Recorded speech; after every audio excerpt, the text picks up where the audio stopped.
Olá, estamos iniciando a terceira temporada do LBCcast, o podcast da LBCA. Eu sou a Mariana Alencar e converso hoje com o sócio da LBCA, Paulo Vinícius, e com o nosso convidado especial, Renato Sapiro, consultor de RH e fundador da Sapiro, uma consultoria de recrutamento jurídico, compliance e áreas correlatas. Sejam muito bem-vindos. Muito obrigado pelo convite, pela apresentação. Vai ser um prazer participar do podcast, bater um papo sobre mercado jurídico, sobre advocacia, sobre o futuro, inovação, tecnologia, enfim, tudo que tem se falado nesse mercado. Obrigado pelo convite. Obrigado, Mari, pelo convite. Vai ser uma excelente conversa com você e com o Renato. A gente fica muito feliz aí da participação de todos vocês. Maravilha! Renato e Paulo, a LBCA agradece a participação de vocês. No episódio de hoje, conversaremos sobre quais são as expectativas que cercam o advogado do futuro. Renato, o Brasil tem atualmente mais de 1.300.000 advogados. Empatamos com os Estados Unidos e perdemos para a Índia com 2 milhões. Tanta concorrência se torna um desafio a mais para os profissionais do direito? Sem dúvida nenhuma. Aliás, você falou de 1,3 milhões e que a gente perde para a Índia. Eu não sei como vai ser lá na Índia, mas se a Índia ficar estagnada, estabilizada, a gente vai empatar em menos de 2 anos com eles, a gente vai bater 2 milhões de advogados. São 2 milhões de advogados, são 100 mil escritórios de advocacia, são quase 2.000 faculdades de direito. Então, a gente está falando de um mercado altamente concorrido, né? E aí isso impacta inerentemente nos profissionais que já estão inseridos no mercado, mas principalmente e especialmente nos profissionais que estão chegando no mercado, né? Então, claro, você tem faculdades e faculdades, mas fato é que todas elas jogam inúmeros profissionais no mercado e a única barreira que se tem, eu me lembro que eu não gostava quando eu fui prestar, mas eu vejo hoje como é importante, é o exame da OAB. E que não é uma super barreira. Então, literalmente, as faculdades jogam inúmeros profissionais no mercado. E aí, como é que você vai fazer para se diferenciar? A gente vai falar um pouquinho sobre isso no bate-papo, mas basicamente a forma dos escritórios e dos profissionais se diferenciarem é atuar num novo mercado, em novas áreas, áreas que são demandadas, mas que não têm ainda profissionais ou escritórios especializados. É um caminho aí bastante interessante para a gente analisar e olhar. Perfeito, Renato. E nesse sentido, Paulo, além do conhecimento técnico, quais são as novas skills, as novas habilidades que se espera dos advogados? Olha, Mari, eu acho que pensando em skills, não tem só as hard skills, ou seja, aqueles conhecimentos que a gente aprende na faculdade, mas todas aquelas soft skills que são necessárias para o dia a dia de um profissional, não só do direito. Mas então a escuta empática, né, uma boa conversação, entendimentos básicos sobre negociação, questões relativas principalmente ao empreendedorismo, porque o advogado por si só ele é um empreendedor, seja ele trabalhando numa banca de advogados, seja num escritório próprio, questões relativas à gestão de empresas ou gestão de negócios é importante, assim como vendas, né, também é muito importante para que ele possa ter um diferencial de mercado. Então, são elementos que, além de línguas, que é muito difundido, né, essa questão dessa habilidade com línguas, são outras habilidades que a gente recomenda que o advogado do futuro tenha, além de ser uma pessoa muito curiosa, né? Principalmente quando a gente fala de tecnologia, a curiosidade é algo que vem.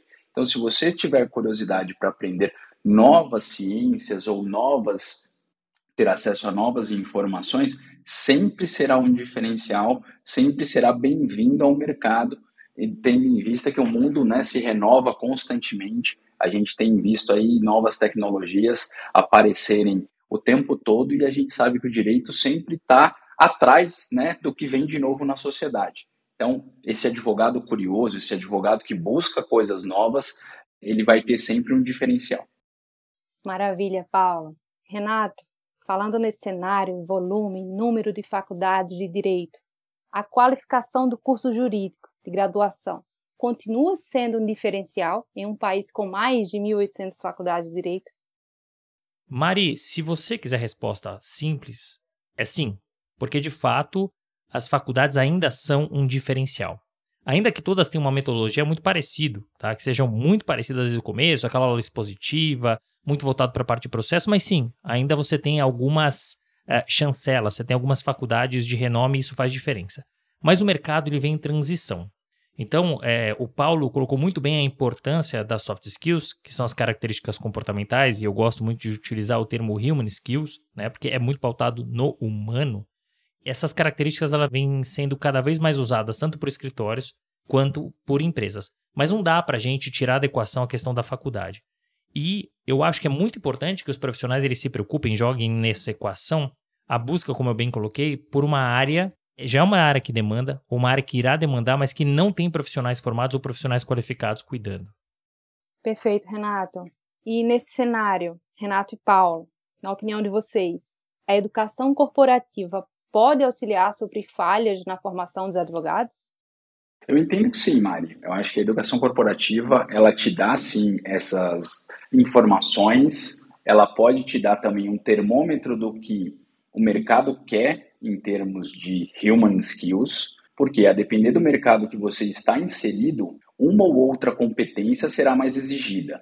Então, é importante que o mercado corporativo, sim, possa oferecer esse tipo de informação. Mas é importante destacar também que cabe ao profissional entender o meio no qual ele está inserido e aonde ele quer chegar como objetivo, como o Renato falou, para que ele também se projete no futuro ocupando um determinado espaço no mercado.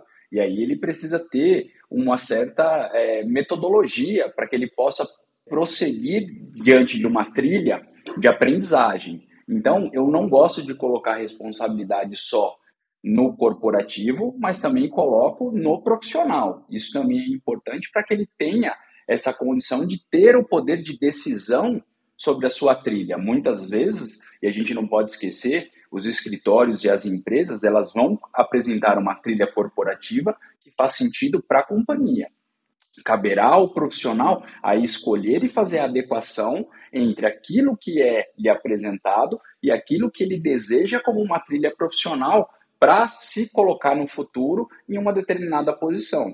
Mas a gente não descarta que é papel, sim, dos escritórios, das empresas oferecerem cursos, oferecerem alternativas para que as pessoas evoluam. Mas cabe também a escolha ao profissional.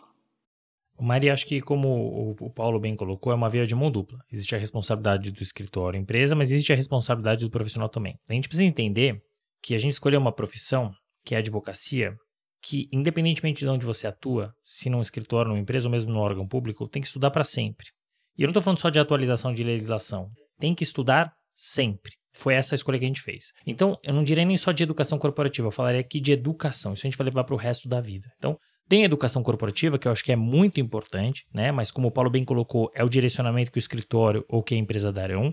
Mas tem a educação como a pós-graduação, como o LLM, o MBA, mestrado, doutorado. Cada um vai para um caminho, cada um vai para uma vertente. Depois a gente pode até entrar no detalhe de cada um desses cursos. E tem os cursos de curta duração também, que trazem um impacto mais rápido, mais prático, né? São cursos, como eu disse, de curta duração. Então, independentemente se vai ser educação corporativa ou essa educação, entre aspas, mais tradicional, é importante que o profissional entenda, de uma vez por todas, que sim, ele tem responsabilidade dele e que sim, ele não pode parar de estudar. Observando, então, o nosso cenário atual, diante do avanço da tecnologia e da importância do agronegócio, vocês apontariam esses dois ramos como promissores para quem busca uma área de atuação na advocacia? Primeiro ponto aqui, Mari, que a gente tem que analisar e olhar, a gente está falando de duas áreas, de tecnologia e de agro. Uma impacta na outra? Impacta.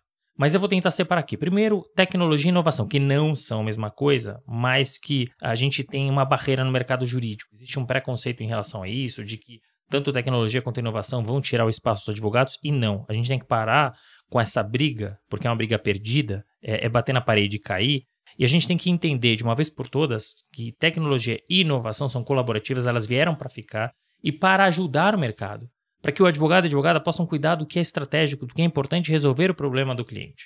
Então esse é o primeiro ponto. Ou seja, áreas que demandem tecnologia, né, ou que precisem de tecnologia e inovação, são áreas que vão, sem dúvida nenhuma, demandar muito nos próximos anos. O que já está demandando? Digital. Leia-se direito, internet das coisas, NFT, criptomoeda, metaverso. E a gente está vendo a mudança de legislação agora acontecendo, né? Então, essa é uma área que já está demandando e vai demandar cada vez mais.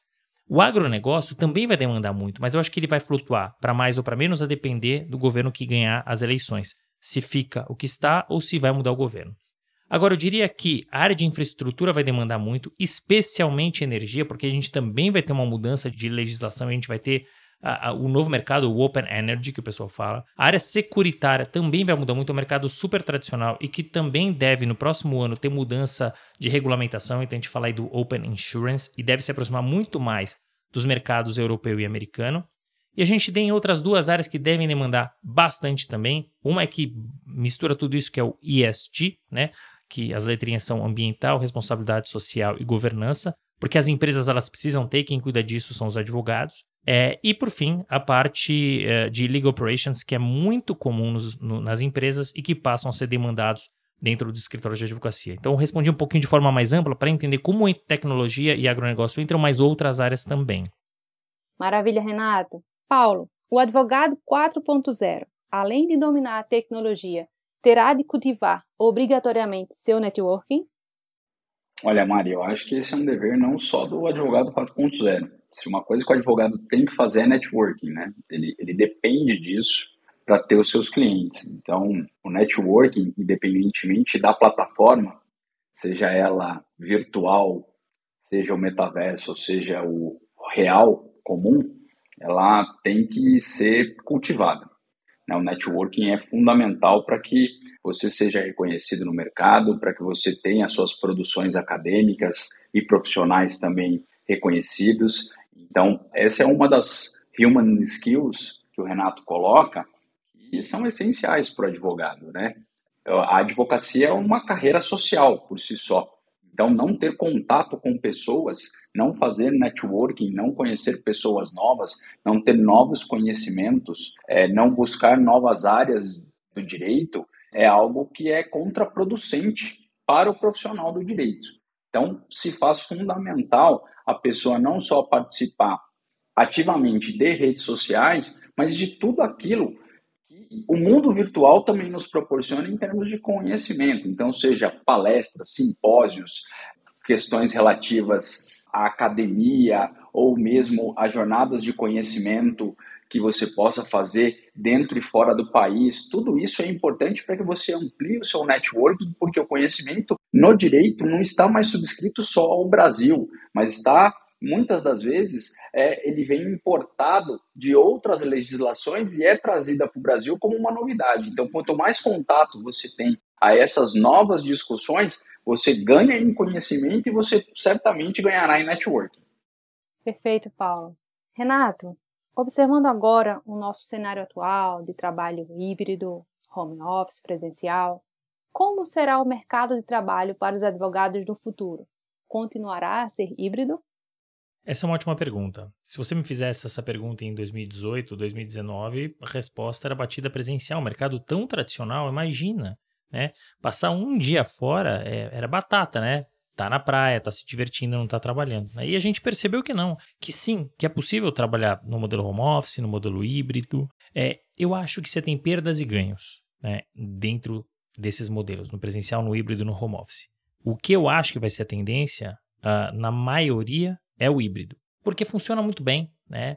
Claro que você tem uma perda, porque eu acho que estar ali no tete-a-tete, ouvindo alguém participar de um call ou de uma reunião, eu acho que isso faz muita diferença, é aquele aprendizado que a gente nem percebe, mas que a gente está aprendendo. Então você tem essa perda. Por outro lado, quando você está no home office, no híbrido, que você não precisa se deslocar até o escritório, numa cidade, por exemplo, como São Paulo, que tem um trânsito bastante pesado, você ganha 2, 3, às vezes 4 horas num dia. Por isso que, se a gente pensar num equilíbrio, eu imagino que o híbrido que você ganha, você perde um pouquinho de um lado e de outro, mas ganha um pouquinho de um lado e de outro.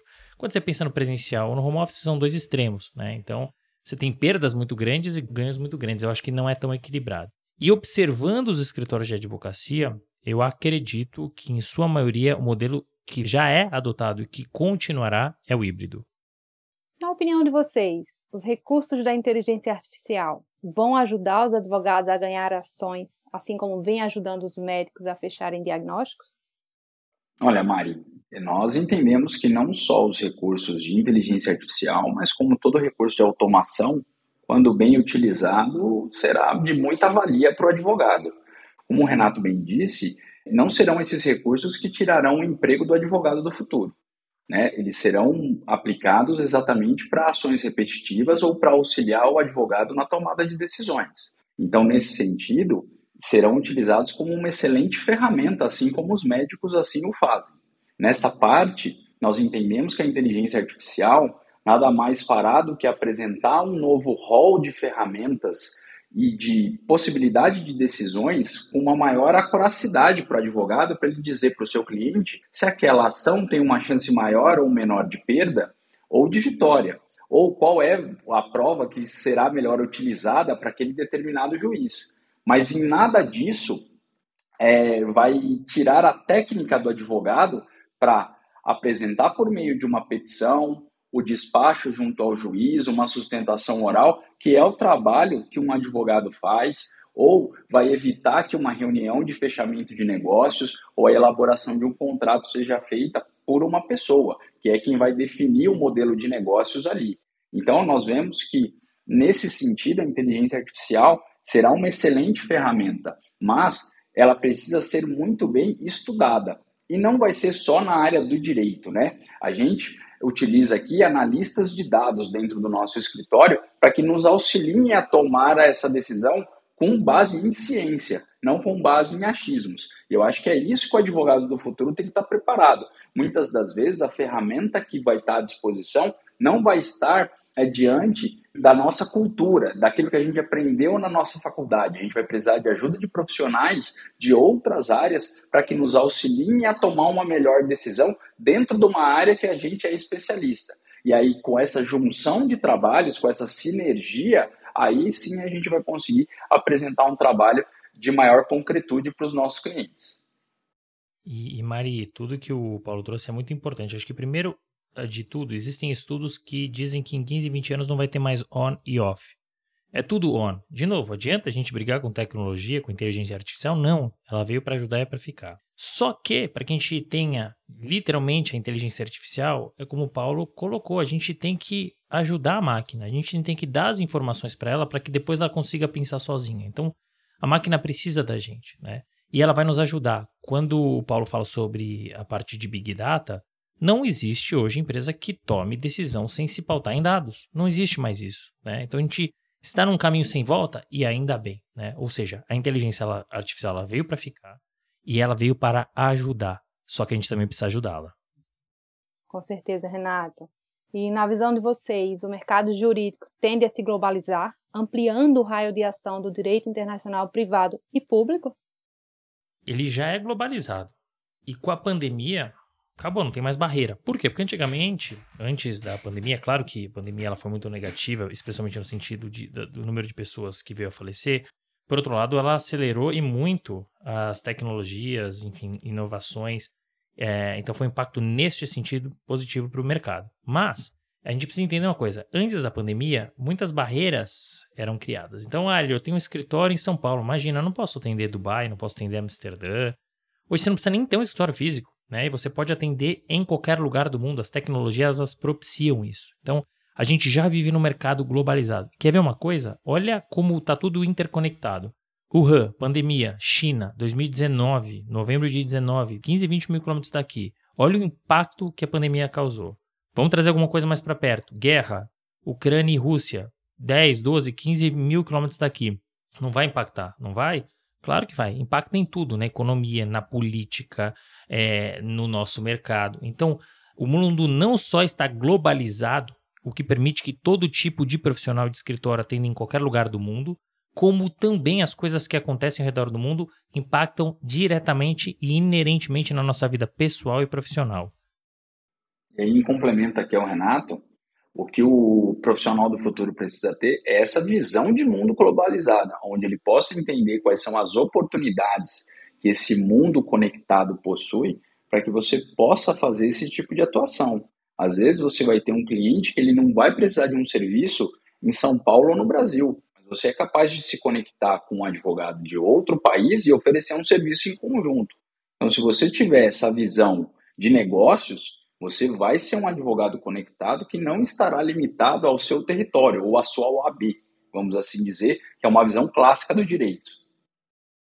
Renato, já estamos chegando ao final da nossa conversa de hoje. Gostaríamos de saber qual será o grande desafio da carreira do advogado do futuro que faltou falarmos aqui. Eu não diria que faltou falarmos aqui, mas mais uma vez eu trago e bato na questão da tecnologia. A tecnologia, antigamente, ela mudava a cada 10 anos, depois a cada 5 anos, a cada 6 meses ela muda.